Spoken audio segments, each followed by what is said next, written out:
노자가 쓴 도덕경 제1장은 도가도 비상도 명가명 비상명이라고 시작됩니다. 도라고 할 수 있는 것은 영원한 도가 아니고 이름을 지을 수 있는 이름은 영원한 이름이 아니다. 그래서 하나님은 이름이 없으셔요. 여호와 하나님, 나는 스스로 있는 자라, 그렇게 하셨어요. 사장에 보면은 도라는 것은 마치 그릇과 같아서 그 쓰임에 차고 넘치지도 않고 심령같이 깊어서 온갖 것의 근원이 된다. 그래서 우리가 예수님도 요한복음 1장 1절에 태초에 말씀이 계시니라, 이 말이 태초에 도가 있었느니라, 로고스가 있었느니라, 그 말씀이 육신이 되어 우리 가운데 거하시며 우리가 보니 아버지의 독생자의 영광이요 은혜와 진리가 충만하더라. 요한복음 1장 14절입니다. 말씀이, 하나님이 자기를 비워서 인간이 되셨다. 그 바로 그리스도 우리 주님이시기 때문에 비운다는 게 얼마나 중요합니까? 비운다는 거. 머릿속이 복잡한 사람치고 새로운 아이디어를 낼 수 있는 경우는 드뭅니다. 그래서 우리가 휴가라는 말이 바캉스다, 비우다는 뜻이에요. 휴가, 바캉스는 어느 나라 말일까요?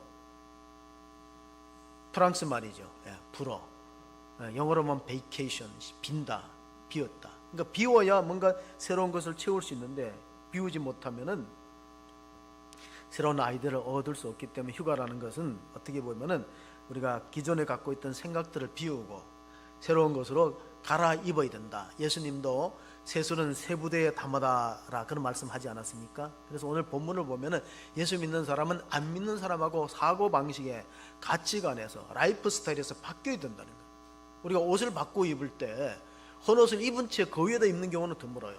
막 결혼 예식장 가는 사람 예복을 입을 때 그냥 기존에 입던 옷에다가 예복을 입고 가는 사람 없잖아요. 옷을, 낡은 옷 벗어버려야 된다. 그래서 바울이 오늘 에베소 교인들에게 주는 편지에 보면은 옛사람을 벗어버리라. 에베소서 4장 22절부터 보시면은 너희는 유혹의 욕심을 따라 썩어져가는 구습을 따른 옛사람을 벗어버리고 오직 너희 심령이 새롭게 되어 하나님을 따라 의와 진리의 거룩함으로 지으심을 받은 새 사람을 입으라. 그것이 바로 저와 여러분 성도의 신분인 줄 믿으시기 바랍니다. 우리는 안 믿는 사람과 같이 허망한 것을 추구하다가 육체의 욕심을 따라 살다가 속절없이 망하는 그런 길을 따르지 말고 우리의 가치관도, 우리의 사고방식도, 라이프 스타일도 달라져야 된다는 거예요. 옷이라는 것은 신분을 상징합니다.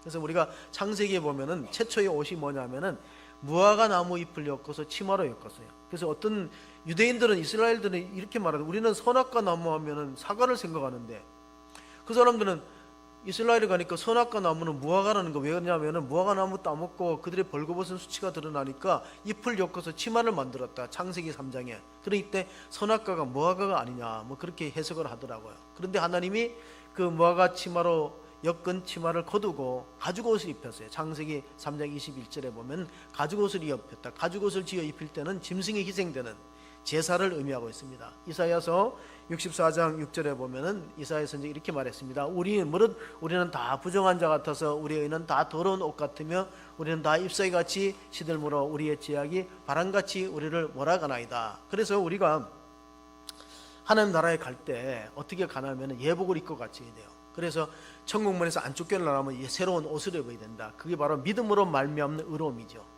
우리는 다 우리가 율법의 공로로 우리의 수치를 가리려고 내 선행이나 내 자랑을 하지만 그것은 다 낡은 옷이고 예수님이 입혀주는 옷, 예수 그리스도로 말미암는 의의 옷을 입어야 된다. 그래서 이걸 마틴 루터는 낯선 의라 그랬어요.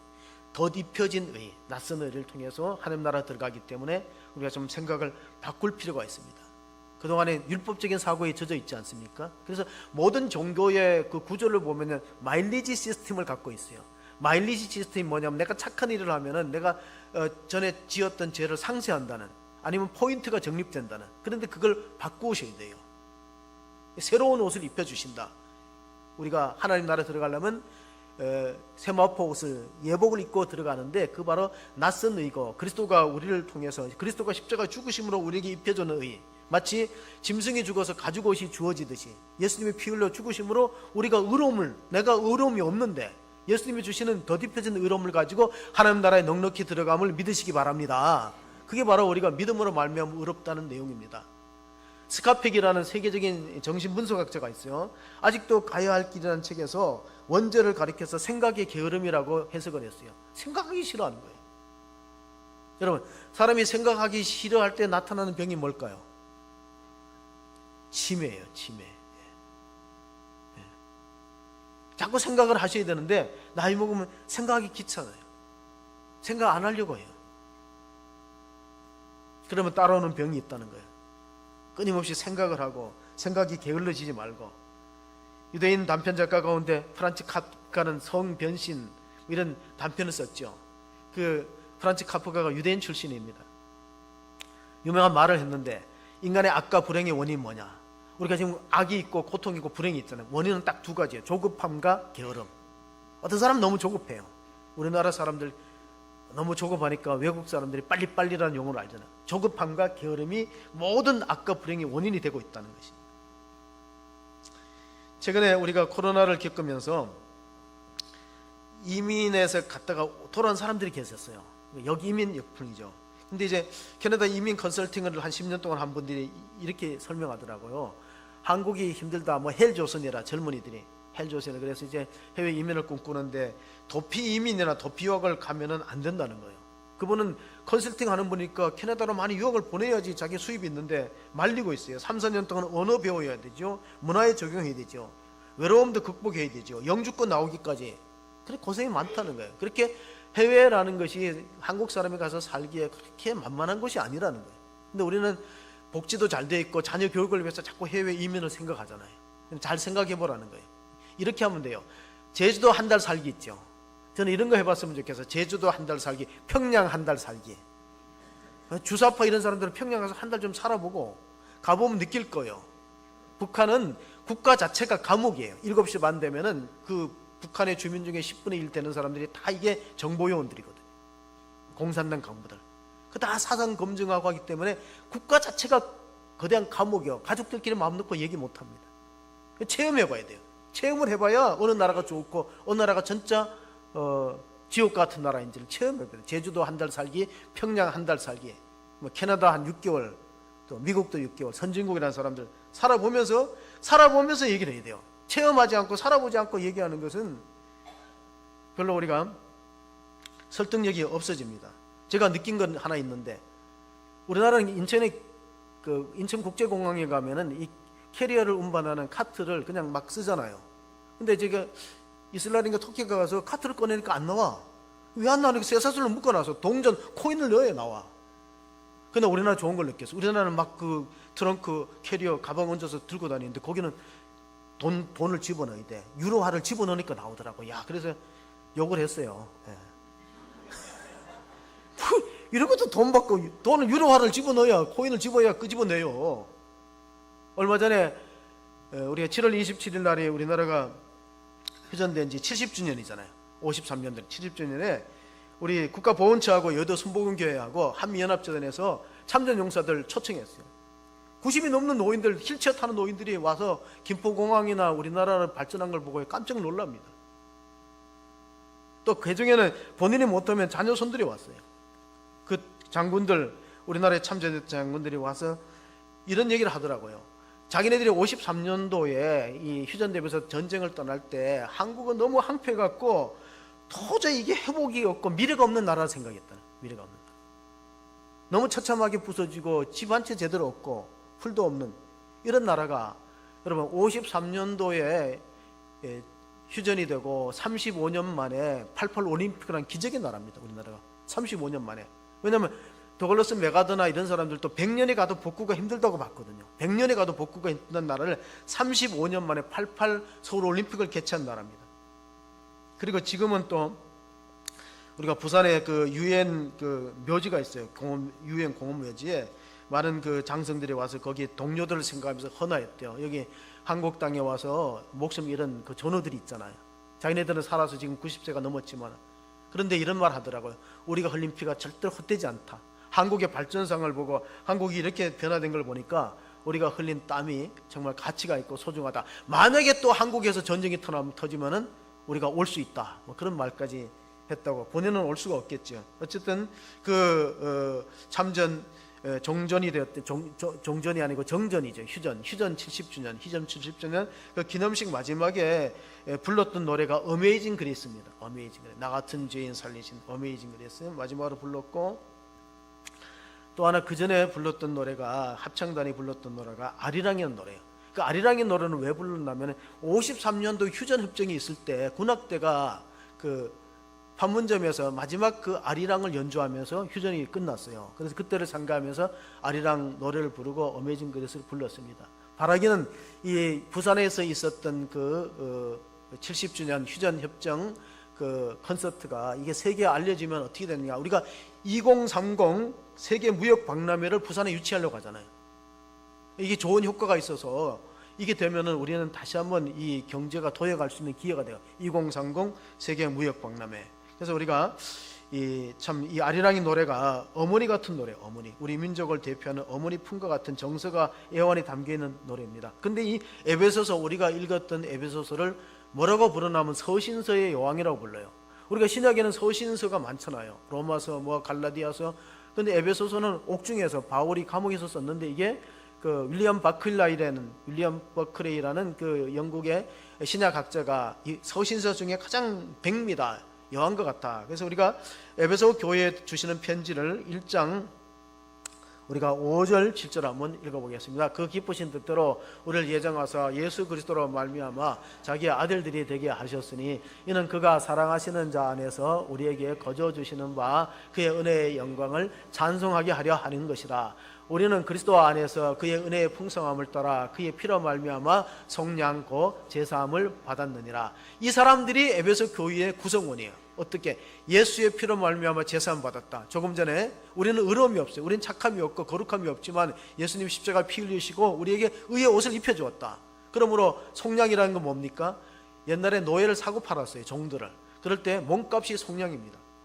우리가 마귀의 종노릇하고 죽을 수밖에 없는 처지에 있을 때, 비참한 처지에 있을 때 예수님이 목숨을 들이셔서 그 피값으로 우리를 속량하여 사서 부름받은 공동체. 그래서 교회라는 말이 에클레시아라는 헬라어를 쓰는데 하나님으로부터 부름받은 자들의 모임이에요.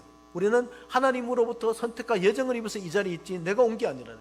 어떤 사람들은 나는 모태신앙입니다. 난 학생 때부터 주일학교를 다녔습니다. 그렇지만 그 배후에는 하나님이 누구를 손길을 통해서든지 어머니를 통해서든지 누구를 통해서 여러분들을 교회로 불러주신 것을 믿으시기 바랍니다. 부름받은 자들의 공동체, 하나님으로부터 부름받은, 국가로부터 부름받은 게 아니에요. 그러니까 군대에 가는 것은 국가에서 징집해서 부름받으지만 우리가 교회에 오는 것은 하나님이 징집한 거지 국가에서 징집한 게 아니에요. 하나님이 창세전에 예정하시고 우리를 불러서 공동체 교회를 만들었어요. 그래서 에베소서를 누가 좋아하냐면요, 산부인과 의사들이 그리 좋아한대요. 에베소서. 그래서 애를 너무 안 배이거든. 그러니까 이게 산부인과가 문을 닫아야 되는지. 에베소서, 네, 좋은 책입니다. 식당 주인들이 싫어하는 성경이 있어요. 어딜까요? 마태복음 23장 13절에 보면 하있을 때 외식하는 서기관들과 외식을 못하게 하니까 식당이 어떻게 되겠어요?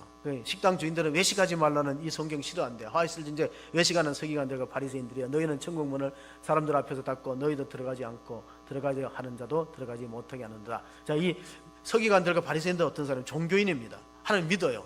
근데 이 사람들이 오히려 전도 임무를 맡고 있다는 거예요. 혹시 그럴 수가 있어요. 그럼 잘 생각해 보세요. 전도를 맡고 있는 것이 세상인가 아니면 우리 자신일 수도 있다. 응? 화이트진저 서기관들과 바리새인들이요. 하도 요즘 식당이 안 되니까 외식을 하기는 좀 해야 될 것 같아요. 여러분들도. 자, 칼빈이 교회에 대해서 이렇게 말했어요. 칼빈이 교회를 어머니같이 사랑하지 않는 사람은 하나님을 아버지라 부를 자격이 없다. 이게 우리가 사도 바울이 로마 에베소서를 기록했는데 에베소 교회에 보내는 편지였는데 칼빈이 이 에베소서를 굉장히 높이 평가하고 좋아했대요. 왜냐하면 여기는 교회론과 예정론이 들어있거든요. 교회론과 예정. 그러면 교회는 뭐냐? 교회를 어머니처럼 사랑하지 않는 사람은 하나님을 아버지라 부를 자격이 없다. 교회는, 그러니까 예수님은 사랑하는데 하나님은 사랑하는데 교회는 싫다 그러면 이치 안 맞다는 거예요. 왜냐하면 교회가 그리스도의 몸이기 때문에 그래요. 교회가 그리스도의 몸이. 그럼 교회는 어떻게 세워지는가? 미국 워싱턴 DC에 가면 한국전 참전했던 용사들의 기념공원이 있고 벽에다가 이름을 다 써놨어요. 한국전에 와서 목숨을 6.25 때 목숨 잃은 사람들을 워싱턴 DC의 그 기념공원에다 다 벽면에다 이름을 써놓고 한쪽 벽면에다 영어로 이렇게 써 있어요. 대리석에 Freedom is not free. 자유는 공짜가 아니다. 자유를 얻기 위해서는 정말 불의한 세력과 싸워서 피 흘려서 자유를 쟁취하는 것이 가만히 있어서 자유를 얻겠느냐. 교회도 마찬가지예요. 서들백 교회를 개척했던 리고랭 목사가 교회는 세 가지 액체를 먹고 자란다 그랬어요. 교회라는 나무는 세 가지 액체를 먹고 자란다. 피와 땀과 눈물이다. 그렇습니다. 우리가 요즘 교회가 좀 어렵거든요. 그러면 우리가 교회가 어느 정도로 중대형 교회가 되면 거기에 누군가가 그게 목회자든 평신도든 피와 땀과 눈물을 흘려서 성장한 거 아닙니까? 피와 땀과 눈물의 거름이 없이는 교회가 성장되기 어려워요. 지금도 교회를 개척하면은 성공하는 율이 점점 희박해지는 가운데 있습니다. 그래서 요즘 나오는 말이 분립개척이라는 말이 나와요. 교회는 개인이 개척해서는 너무나 그 힘든 영적 전투에 결실하고 열매 맺기 어려우니까 분립을 해서 개척하는 것이 바람직하다. 이런 게 지금 최근에 이제 처치 플랜팅이라는 용어로서 많이 이제 알려졌는데, 에베소 교회는 어떻게 세워졌냐면요. 에베소 교회를 보면은 그 하나님이 피로 값주고 사신 교회라는 이야기가 나옵니다. 사도행전의 20장에 보면 에베소 교회를 사역을 마치면서 떠나는 사도 바울이 그 장로님들하고 밀레도라는 그 항구에서 헤어질 때, 여러분은 자기를 위하여 또는 온 양떼를 위하여 삼거라. 성령이 그들 가운데 여러분을 감독자로 삼고 하나님이 자기 피로 사신 교회를 보살피게 하셨느니라. 자, 교회는 피로 값주고 사신 공동체다. 자, 첫 번째, 교회는 하나님으로부터 부름받은 사람들의 모임이 교회예요. 그리고 또 하나님으로 부름받은 사람들이 어떤 사람들이냐면 하나님이 자기 피, 하나님의 피가 없기 때문에 예수님의 피로 값주고 사신 공동체가 교회니까 소중하고 귀한 것이에요. 그래서 교회를 핍박하는 것은 결국 예수님을 핍박하는 것이고, 교회를 무시하는 것은 하나님을 무시하는 것이 되는 거기 때문에 우리가 참으로 조심해야 될 이야기입니다. 사도행전 20장 계속해서 31절 32절을 보면 바울이 자기 목회를 세 가지의 액체로 흘렸다고 합니다. 그러므로 여러분이 일깨어 내가 3년이나 밤낮 쉬지 않고 눈물로 각 사람을 훈계하던 것을 기억하라. 지금 내가 여러분을 주와 및 그 은혜의 말씀에 부탁하노니 그 말씀이 여러분을 능히 든든히 세우사 거룩하게 하심을 입은 모든 자 가운데 기업이 있게 하시리라. 자, 오늘 설교의 제목이 다시 거룩한 교회로, 우리가 다시 거룩한 교회로 설 수 있는 것은 뭐냐면 하나님의 말씀을 통해서 우리가 믿음이 든든히 세워져서 하늘나라의 기업을 받을 수 있는, 그 유산으로 상속받을 수 있는 자리에 서는 것입니다. 그러기 위해서는 우리가 기초가 참 중요해요. 우리나라 대한민국의 건국의 기초가 어디 있냐면요, 우리가 45년도에 8월 15일 날 해방하고 3년 후에 재헌국회가 열렸어요. 그 재헌국회 임시의장이 이승만 박사가 그 국회의원 중에서 목사님 신분을 갖고 계시는 분이 있었어요.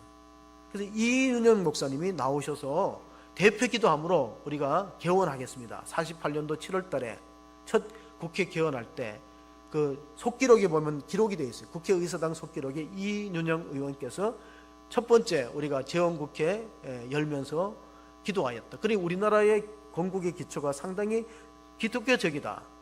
미국에는 조지 워싱턴이 좋은 정치라는 것은 반드시 기독교적인 가르침과 교훈과 가치관에 위에 세워져 있는, 그래서 미국에는 대통령이 취임할 때 반드시 성경에다 손을 얹는 이유가 그거예요. 이 나라를 통치하는 것은 그 기본이 뭐냐, 이 나라의 통치의 이념이 뭐냐면 성경의 가르침과 가치관을 따라서 이끌어 가지 않으면요 언제나 혼란스럽고 힘들어요. 그럼 우리가 다시 본문으로 돌아와서 에베소 교회에 주시는 말씀을 한번 생각해 보시기 바랍니다. 4장 17절 18절 보시면 이런 말씀이 있습니다. 그러므로 내가 이것을 말하며 주 안에서 증언하니 이제부터 너희는 이방인이며 그 마음이 험한 것으로 행한 것 같이 행하지 말라. 그들의 청명이 어두워지고 그들 가운데 있는 무지함과 그들의 마음이 굳어짐으로 말미암아 하나님의 생명에서 떠나 있도다. 우리 자녀들이 왜 여호와를 경외해야 되냐면 여호와를 경외함이 지혜의 근본이다. 잠언서가 계속 강조하는 내용이 여경지근의 교육입니다. 여호와를 경외하는 것은 지식의 근본이다. 여경지근. 그러면 여호와를 경외하지 않으면 어떻게 되나? 어두워져요. 빛을 받아들이지 않으면 사람이 어두워지고 허망해집니다. 허망해진다는 건 뭐냐면 근본을 모른다는 거예요. 자, 우리 자녀들 하나님 모르고도 세상에 공부 잘할 수 있고 좋은 대학에 갈 수 있어요. 근데 근본을 몰라. 내가 어디서 왔으며 어디로 가는지를 모르는 사람이 공부를 잘하면 뭐 하겠어요? 삶의 목적이 분명하지 않는데. 그래서 우리 아이들에게 말씀을 가르치고 성경 교육을 해야 되는 이유가 바로 거기에 있습니다. 허망해지는 거예요.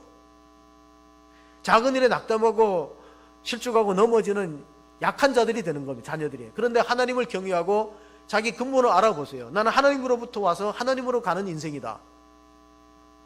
그건 사실은 나이가 먹어도 모르는 사람이 많아요. 당신은 어디서 와서 어디로 갑니까? 그러면 분명한 목적지가 없어요. 어디로 가니? 그러면 생각이 허망해지고 잘못된 유혹에 빠질 위험성이 많아요. 그래서 에베소 교회에 계속 주시는 말씀은 교회 공동체는 그렇게 하지 말아야 된다. 성령이 하나 된 걸 힘써 지키는, 에베소서 4장 3절 4절에 평안에 매는 줄로 성령이 하나 되게 하신 것을 힘써 지키라. 몸이 하나여 성령도 한 분이시니 이와 같이 너희가 부르심의 한 소망 안에서 부르심을 받았느니라. 교회는 공동체로 존재하지 한 사람으로 존재하지 않아요. 그래서 성령이 하나 된 걸 힘써 지키고 서로 배려하고 또 서로 관심을 갖고 그런 이제 자세가 필요한데, 에베소 교회가 세워질 때 12명이 시작했어요. 그건 이제 사도행전에 보면은 에베소 교회, 에베소라는 지역이 로마 제국의 중심 도시고, 그리고 상당히 그 무역이 발전하고 아데미 신전이 있고 우상이 많았던 도시입니다. 거기에 이제 바울이 사도행전 19장에 가면 교회를 개척할 때 먼저 아볼로에 의해서 양육받고 요한의 물세례를 받은 사람들이 있었어요.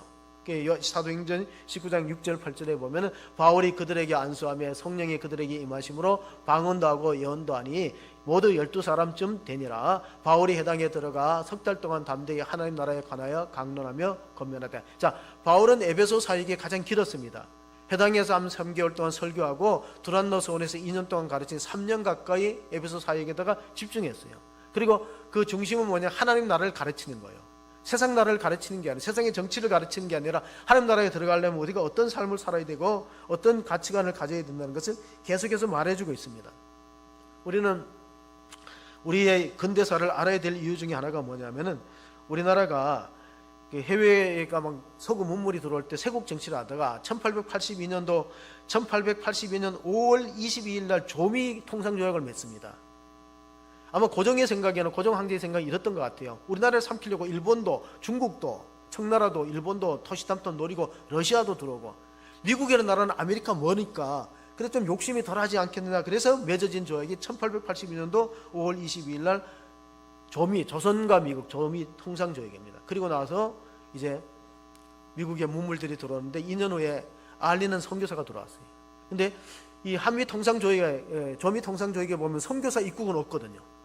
이게 걸리는 거예요. 선교사는 그 조항이 없는 거예요. 통상조약에. 그래서 결국은 알리라는 분이 선교사인데 의사라는 신분으로 들어와요. 그래서 그해 겨울에 어떤 일이 있었어요? 1884년도에 알린이라는 의사가 들어오는 겨울에 여러분이 잘 아시는 것처럼 갑신정변이 일어났어요. 개화파와 수급파가 우정국, 지금으로 말하면 최신부이제, 거기서 쿠데타가 일어났어요. 개화파들이 칼로 수급파들을 척결하는데 민영익 대감이 크게 다쳤습니다. 민비의 조카가 26군데나 자상을 입어서 살 수 있는 희망이 없어요. 한의사들이 와서 쩔쩔매고 어떻지 못할 때 저게 알리는 사람이 의사라는데 한번 불러보자. 그래서 불렀어요. 그래서 그 사람이 치료하는 광경을 그림으로 그렸는데, 이게 이제 세브란스 병원에서 제공한 그림이에요. 26군데 동맥도 끊어지고 했는데, 호레스 알렌이요, 그 서양 의술은 이제 바늘로 꼬매고 하잖아요. 꼬매고 상처를 다 꼬매고 약을 쓰고 해갖고 기적적으로 살려내서 석 달간 왕진을 다녔대요. 석 달 왕진. 이게 이 기적이 일어나고 뭐가 주어지나 하면요, 강의원이 주어집니다. 이게 이제 쿠데타를 일으켰던 사람 집을 하나 빼앗았어요. 박영원가 그 사람 집을 빼앗아 갖고 하살을 해버렸어요. 고종이 하살해갖고 그 알렌한테 병원으로 쓰라고 하니 그게 강의원인데, 강의원의 이름이 안 좋다 그래갖고 열이틀 만에 바꿨어요. 뭘로 바꾸는? 제중원으로 바꿔. 제중원. 그래서 제중원이 생긴 거예요. 더러 중생을 구제하는 장소다. 제중원이 된 거예요. 그래서 이게 나중에 뭐로 되냐면 세브란스 병원으로 되는데, 그때는 이제 에비슨이라는 캐나다 출신의 감리교 선교사가 들어왔는데 이분이 아주 의술이 뛰어나요. 그 당시에 우리나라는 장티푸스나 콜레라가 걸리면 많은 사람들이 목숨을 잃었는데, 키니에라는 그 해열제를 넣고 주사를 놓으니까 사람들이 이런 생각을 가졌어요. 아, 서양침은 참 효과가 있구나. 주사를 보고 서양침은 효과가 있구나. 그리고 서양 의술이 뛰어나다. 나중에 이제 그 민혁이라는 사람이 당신은 고종도 그런 말을 했습니다. 당신은 미국에서 온 사람이 아니고 하늘에서 보낸 사람이다. 알렌 선교사. 선교사들에 대한 입지가 강화되는 게 뭐냐면 환자를 낫게 하고 죽어가는 생명을 살렸거든. 그래서 그 에비슨이라는 사람은 안식년에 대해서 미국에 갔어요. 1900년도 가서 조선에 의과대학이 필요합니다. 좀 도와줄 사람이 있으면 도와줘야 할 때, 그때 루이스 세브란스라는 사람이 석유를 개발해갖고 돈을 엄청나게 벌었어요. 루이스 세브란스라는 사람이. 그러면 건축 도감이 있느냐? 그럴 때 에비슨이 자기가 평소에 자기 친구 건축가한테다가 도면을 뜬 게 있어요. 이 한양에다가, 그때는 한양에다가 좀 의술을 가르쳐야 되는데, 그러려면 건물을 지어야 된다. 내가 이걸 갖고, 그러니까 보니 깜짝 놀라죠. 니는 다 준비되어 있구나. 선교사가 다 준비되어 있구나. 그래갖고 그 루이스 세브란스라는 사람이 돈을 헌금을 하는데 얼마나 많이 했냐면 지금 돈으로 하면 1000억 단위로 헌금을 한 거야. 그래서 그 루이스 세브란스의 이름을, 그 사업가 석유 재벌의 이름을 따서 세브란스 병원이 된 거예요. 그리고 초대 원장이 에비슨이, 그 건축을 했던 에비슨이 초대 원장이 되죠. 이처럼 우리 한국의 선교 역사에 보면요, 이 트라이앵글 메소드라는 방법을 썼어요. 트라이앵글 메소드가 뭐냐면은 병원 옆에 학교, 학교 옆에 교회. 이게 트라이앵글이거든요. 트라이앵글. 그러니까 선교 정책이 그랬다는 거예요. 그리고 자전, 자치, 자립. 이게 네비우스 선교 정책인데, 신학교에 가면 이제 그 배웁니다. 신학교의 한국의 선교는 뭐냐? 자전, 자치, 자립. 네비우스 정책이다. 그리고 많은 나라가 우리나라에서 들어와서 선교를 했지만은 그들이 꼭 교회만 세운 게 아니에요. 우리가 장로교회는 세문안교회가 가장 먼저 세워졌고, 감리교는 정동감리교가 세워졌어요. 그런데 이 감리교의 아펜셀러 목사님은 학원 사업에다가 학원 선교를 했고, 우리 장로교는요 병원부터 들어갔어요. 재중원에. 왜냐면은 이 세문안교회는 나중에 이제 세우게 된 거죠. 그리고 나서 이제 첫 번째 세례자가 나오고, 그런 과정을 겪으면서 교회가 점점 뿌리를 내리기 때문에 우리나라의 건국 초기에 기독교가 한 역할, 그리고 독립운동, 1919년도에 3.1 만세 독립운동의 대부분의 사람들이 기독교인이라는 걸 아셔야 돼요. 33인 서명 중에 절반이 16명이 기독교인입니다. 그 중에는 목사님도 있고 장로님도 있고. 그걸 우리가 역사를 잘 알지 못하면은 기독교에 대해 상당히 오해를 갖고 있는 거예요. 한국 근대사에. 그리고 항일 운동의 본산이 대부분이 교회였어요. 교회에서 항일 운동하는 사람들이 나오고, 또 교회가 나중에 또 민주화 운동에도 앞장서지 않았습니까? 이런 공과사를 잘 알고 역사를 바로 보는 눈이 있어야 되는데, 저 호남 쪽에는요 서서평 선교사, 여자분이죠. 여선교사, 독일 출신. 그리고 유진벨 선교사는 거기에 이제 학교를 많이, 학원 사업을 많이 했는데 4대를 충성해서 우리나라에 섬기니까 그 4대째가 인요한 박사입니다. 세브란스 인요한 박사 4대째 유진벨 선교사. 그리고 서서평은 영화로도 나와 있죠. 서서평에 대해서는 이렇게 말합니다. 조선을 보듬고 조선을 품은 백의의 천사다. 이분은 간호학교를 나와서 그 광주 양림동에 있는 환자들, 나병 환자도 돌보고, 자기는 영양십조에 걸려가면서 모든 걸 베풀었어요. 아낌없이 주고, 나중에 자기 몸을, 시신을 기증합니다. 서서평 선교사는. 그래서 그 책상에 보니까 이런 글귀가 있어요. Not success, 성공이 아닙니다. But service, 섬김입니다. 그 책상에 Not success, 선교는 성공이 아니고 섬김입니다. 그런 걸 가지고 우리 한국에 상당히 이제 개화가 되었죠. 학교를 지었고 병원을 지었기 때문에 개화가 되고, 또 앞장서서 일했던 그런 역사를 볼 때, 이제 우리가 그때 우리 믿음의 선조들이 눈물로 씨를 뿌렸다면 지금 우리가 뭘 해야 되느냐에 대한 이제 과제가 남아 있는 것입니다. 에베소서를 보시면은 에베소서 5장 26절 27절을 보시면 이런 말씀이 있어요. 이는 곧 물로 씻어 말씀으로 깨끗하게 하사 거룩하게 하시고 자기 앞에 영광스러운 교회를 세우사 티나 주름 잡힌 것 이런 것들이 없이 거룩하고 흠이 없게 하려 하심이라. 하나님은 우리 세계 교회를 영광스러운 교회로 세우려고 하는데 이걸 방해하는 세력들이 얼마나 많이 있어요. 우리는 부족하고 허물이 있지만, 그러나 하나님이 성령으로 도장을 찍어서 너는 내 백성이다. 그 교회, 성도를 말합니다. 성령의 도장을 쳤기 때문에 우리가 부족함에도 하나님의 소유된 백성이야.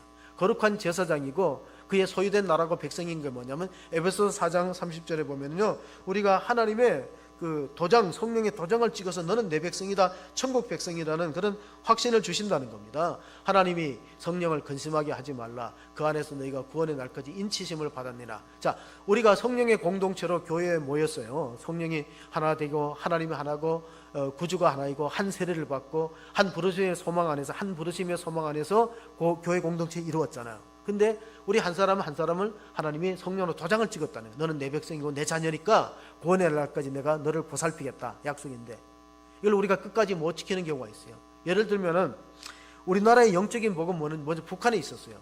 북한에 있었다는 뭡니까? 최초의 순교자가 1866년도에 영국의 해중교회 목사님 아들이었던 로버트 토머스 목사님이 제너럴 서먼이라는 상선을 타고 대동강변에 내렸어요. 근데 그때는 세국 정치기 1860년입니다. 조미 통상 전 못 들어온다고 막고 관졸들이 가서 그 선교사를 칼로 참수하고 죽였어요.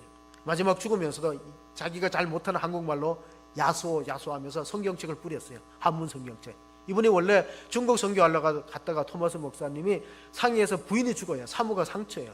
낙심하고 있을 때 사람들이 통역이 필요하니까 한국에 조선에 들어가자. 그래서 배 타고 와서 성경 뿌리다가 죽었어요. 근데 그 성경책을 누가 가지고 왔는가?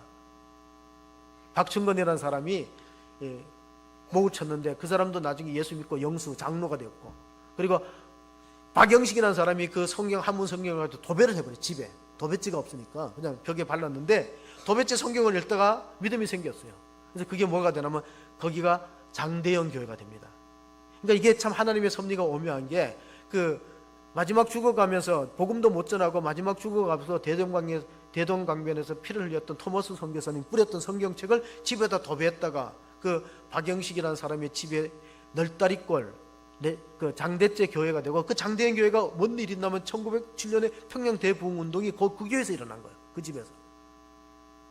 그러니까 그 순교자의 피가 헛되지 않는 거예요. 그래서 터툴리안이라는 교본은 순교자의 피가 교회의 씨앗이 된다는 말은 관련이 있는 거예요. 순교의 피가 헛되지 않고 거기서 그 장대현 교회가 1907년도에 큰 부흥운동이 일어나서 새벽기도를 하고 100만인 구령운동을 일으키고 회개운동을 일으켰어요. 그래서 평양을 동방의 예루살렘이라고 불렀어요.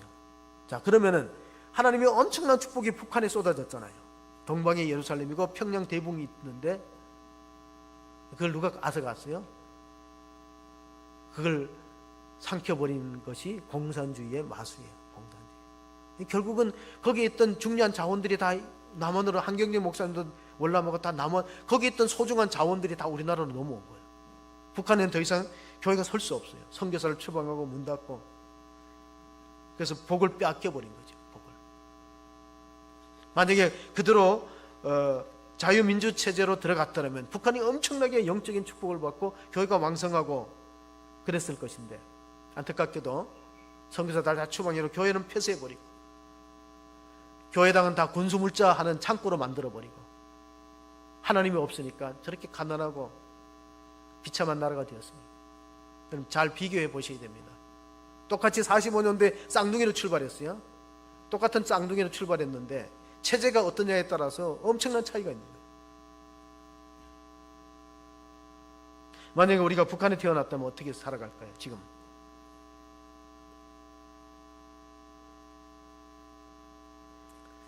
세계적인 변증학자 가운데 오스키니스라는 분이 있어요. 우리가 그 미래학자 가운데 보면 엘빈 토플러가 제3의 물결을 발표한 지가 오래됐잖아요. 제1의 물결이 농업화 물결인데 이거 인류 역사의 3000년을 지배했어요. 제2의 물결이 산업화 혁명인데 이게 18세기로부터 산업화 혁명이 한 300년 세계를 좌우했어요. 산업화의 물결. 정보화의 물결은 30년입니다. 30년은 바뀌어요. 근데 제4의 물결이 있어요. 4차 산업, AI, 인공지능이 있는데 보세요. 4차 산업이 어떤 거냐면요, 건물도 없고 사람도 없어도 돼요. 빅데이터 가지고 사업합니다. 쿠팡이 그렇습니다. 쿠팡이 빅데이터 가지고 수조 원의 매출을 냅니다.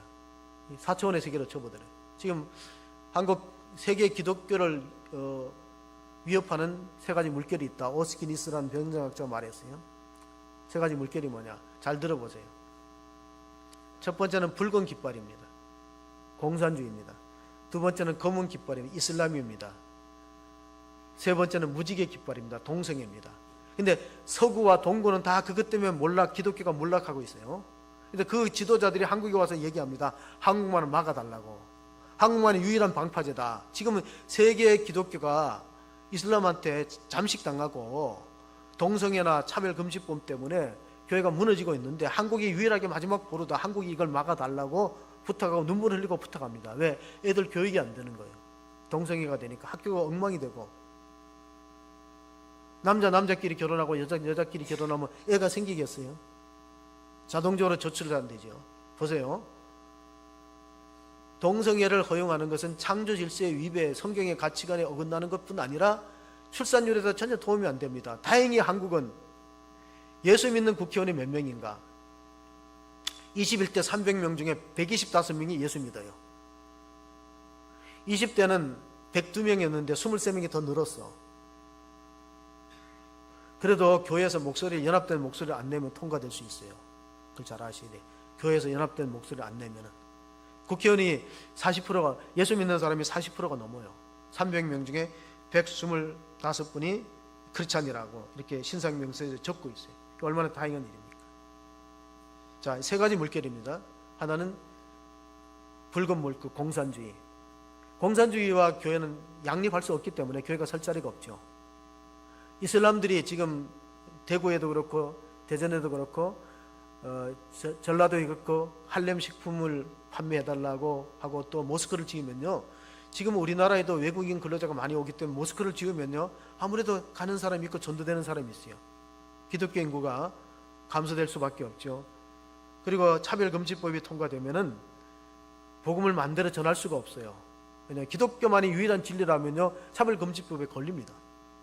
독선적이라고, 천국과 지옥을 설교하면 혐오 내용이라고 고소하면 걸리는 거예요. 그럼 교회가 설 자리가 있습니까? 이게 마지막 보류다. 그래서 이 세 가지 물결을 우리가 헤쳐내야 되는데, 알버트 아인슈타인이라는 물리학자가 이런 말을 했어요. 지금 지구상의 꿀벌들이 자꾸 사라져요. 기후온난화 문제하고 살충제하고 농약 뭐 이런 것 때문에 꿀벌이 양봉치는 사람들이 자꾸 벌이 사라진다고 하는데, 아인슈타인의 박사의 말에 의하면요, 꿀벌이 사라지면 인간의 시간은 4년이다 그랬어요. 자, 꿀벌이 사라지면은 인간에게 남은 시간은 4년이다. 이게 뭔 뜻이냐? 아인슈타인은 과학자잖아요. 꿀벌이 다니면서 이 가수원에 사과라든가 이런 걸 다 이렇게 꽃가루를 묻혀주고 곡식이 되도록 하는 거예요. 근데 꿀벌이 사라져 보세요. 꿀벌이 사라지면은 농업의 소출이 딱 감소되고 식량난이 온다는 거예요. 그래서 하는 말이, 꿀벌이 사라지면은 인간에게 시간이 남은 거는 4년 정도다. 제가 왜 그 말하면, 교회가 사라지면요, 역사의 종말이 그만큼 가깝지 않을까. 교회마저 사라지면. 교회가 영적인 허브로서 우리가 하나님 나라의 대사관이 교회입니다. 또 교회는 무엇입니까? 교회는 우리가 부름받은 자들의 공동체인 동시에 축복의 통로예요. 교회가, 하나님이 교회를 통해서 복을 주시는 거예요. 구원의 방주도 합니다. 근데 이게 교회가 없어져 보세요. 그럼 어떤 교회가 좋은 교회냐, 바람직한 교회냐? 마지막으로 되게 우리가 교회를 이야기할 때는 이제 5가지를 합니다. 예배 공동체, 교제하는 공동체, 선교하는 공동체, 교육하거나 봉사하거나. 그런데 좀 쉽게 얘기하면은, 교회는 생명을 살리는 교회가 좋은 교회예요.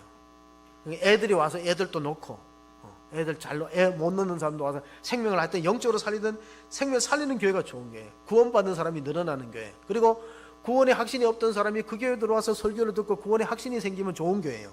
구원받는 생명을 살리는 교회가 중요한 교회다. 그리고 두 번째는 뭐냐면은, 그 생명을 살리는 게 뭐냐? 요한복음 6장 63절에 보면 이런 말씀이 있습니다.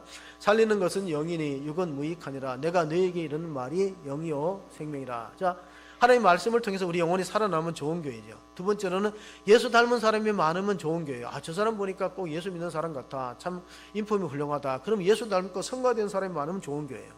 자, 예수님의 구원의 역사가 일어나는 교회, 생명을 살리는 교회, 그리고 예수님을 닮는 그런 성품을 갖고 있는 사람이 많은 교회. 그 다음에 진리와 의를 위해서 핍박받는 교회가 좋은 교회예요. 의를 위해 핍박받는 교회.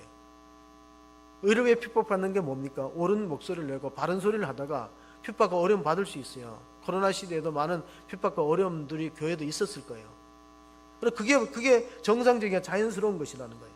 그리고 네 번째 가장 중요한 게 뭐냐면, 선교하고 전도 중심의 교회가 참 교회입니다. 그래서 교회라는 말은 다시 말하면은 선교라는 말로 바꿀 수 있는 거예요. 선교하지 않는 교회는 교회의 본질적인 목적을 잃어버린 거죠. 그래서 이런 말이 있어요. No mission, no church. 미션이 없으면 처치가 아니다. No mission, no church. 에밀 브로너라는 스위스의 신학자는 불이 탐으로 존재함 같이 교회는 선교함으로 존재한다. 그럼 이제 그런 말씀하죠. 아, 요즘 전도가 힘들어요. 예, 과거에도 힘들었어요.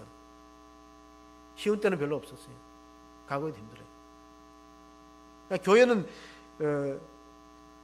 끊임없이 전도하고 선교하는 중심이 되지 않으면요, 목적을 상실한 교회가 되는 거예요. 목적을 상실한, 죽어가는 교회가 되는 거예요. 그래서 우리는 끊임없이 복음을 전합니다. 우리가 이제서 소수의 인원이지만 끊임없이 복음을 전하고, 여전히 또 우리가 일상생활에서도 전도할 수 있습니다. 우리 만나는 사람들한테 예수를 전하고 복음을 전하면은, 그러면은 때로는 우리들을 못마땅하게 여기는 사람도 있을 거예요. 그러나 그들의 생각이 허망하고 또 하나님의 생명에서 떠나 있다. 오늘 본문은 그렇게 말하잖아요. 너희들의 생명이 하나님에서 떠나 있다. 하나님의 생명에서 떠나 있다는 걸 본인은 잘 알지 못하는 거예요. 우리가 알려줘야만 알 수 있는 진리이기 때문에 그렇습니다. 그리고 또 하나는, 마지막으로는 어떤 교회가 좋은 교회냐면요,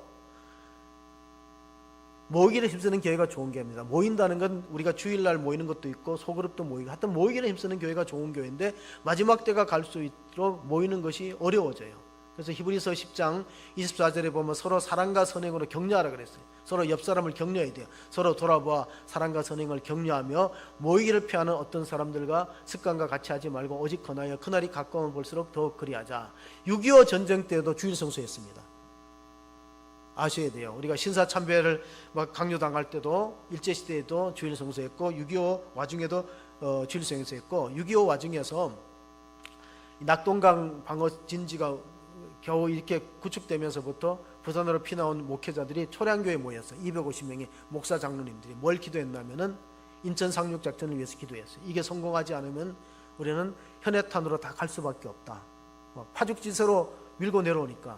그런데 인천 상륙작전의 성공률이 5,000분의 1이라는 걸 아셔야 돼요.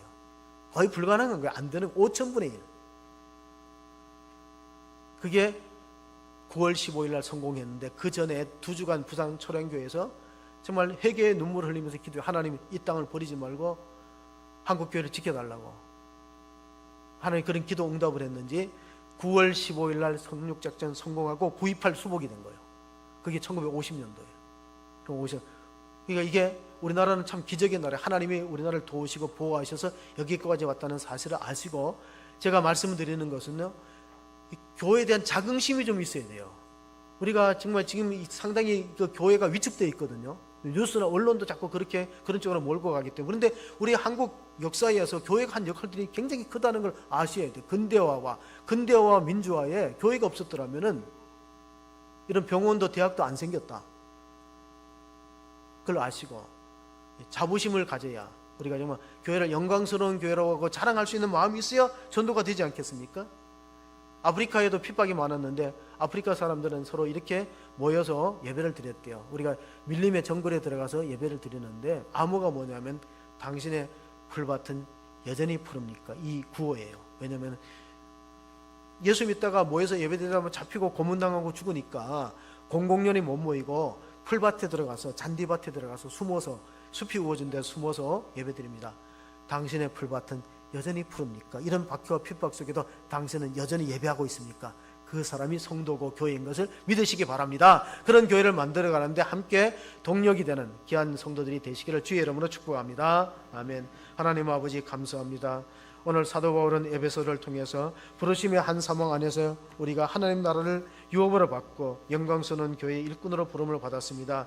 이제 그 영광스러운 교회의 일꾼으로 부름받은 저희들이 이 세상의 유혹의 욕심을 따라 썩어져가는 고습을 따르는 옛사람을 벗어버리고 오직 우리의 심령이 새롭게 되어 하나님을 따라 의와 진리의 거룩함을 입은 새사람으로 살아갈 수 있도록 은혜를 베풀어 주시옵소서. 거듭난 피조물로서 하나님의 영광을 위해서 복음 전파를 위해서 또한 하나님 앞에 정말 복음의 사람 예배자로 거듭날 수 있는 은혜를 허락하여 주시기를 간절히 원하옵고 우리 구주 예수 그리스도의 이름으로 기도하옵나이다. 아멘.